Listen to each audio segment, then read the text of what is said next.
Ikaw tol, anong ulam mo ngayon? Eto sa akin, ginataan tambakol. Sabi ng karamihan, kapag daw umuulan, masarap daw ang ulam na ginataan. Pero para sa akin, hindi naman.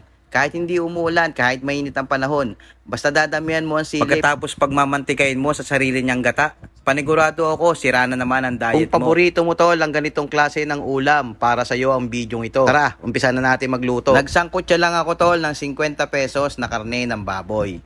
Hinayaan ko lang lumabas yung katas niya at dyan na rin tayo magigisa sa sarili niyang mantika. Para yung ginagawa ng kaibigan mo, ginigisa ka sa sariling mantika. Kapag naaamoy na ng kapitbahay mo yung nilagay mong bawang, pwede mo na rin ihulog yung mga sibuyas. Pagkatapos na mga tol, naglagay din ako ng kaunting luya, pantanggal lansa. Mix lang natin mga tol hanggang lumabas yung aromatics niya.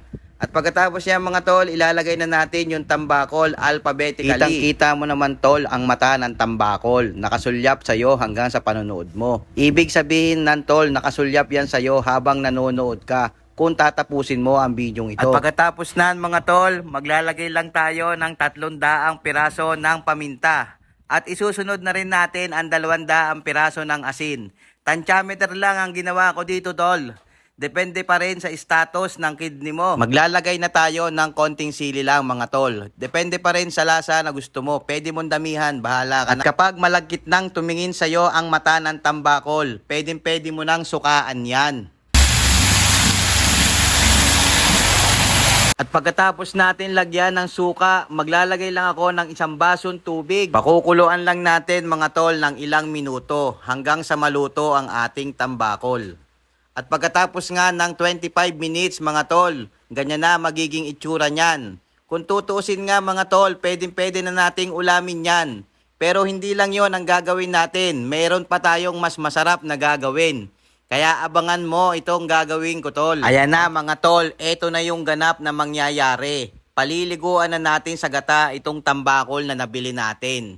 Kitang-kita mo naman tol kung gaano kalapot ang ating gata. Paano di lalapot? Frozen yung nilagay mo. Okay lang yan kahit frozen mga tol. Hindi naman makakalaban yan sa init ng ating niluluto. Diskarte lang ang kailangan tol para mapadali ang ating gawain. Ihahanay lang uli natin alphabetically ang nabili nating mustasa. At pagkatapos nan maglalagay uli tayo ng 1 pirasong gata para ganap na ganap yung ating ginataang tambakol.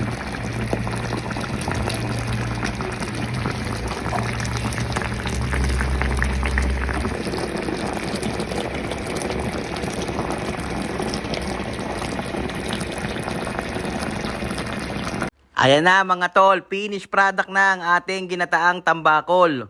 Kung naandyan ka pa rin at nanonood hanggang ngayon, ibig sabihin niya nag-e-enjoy ka at sinusuportahan mo talaga ang aking mga ginagawang content. Salamat sa iyong panonood. Kaya pala mga tol, kung mayroon kang kakilala na mahilig sa ginataang tambakol, wag mo naman kalimutang itag o kaya ilagay dyan sa comment section. Nang sa ganon, 2 na kayong natatakam sa ating ginataan tambakol. O di kaya naman, i-follow mo naman ang aking page kung bago ka pa sa aking channel. Nang sa ganon, updated ka sa mga lulutuin nating ulam araw-araw. At para magkaroon ka na rin ng idea sa pagluluto mo. At syempre, wag mong kalimutang ilagay dyan sa comment section kung taga saan ka.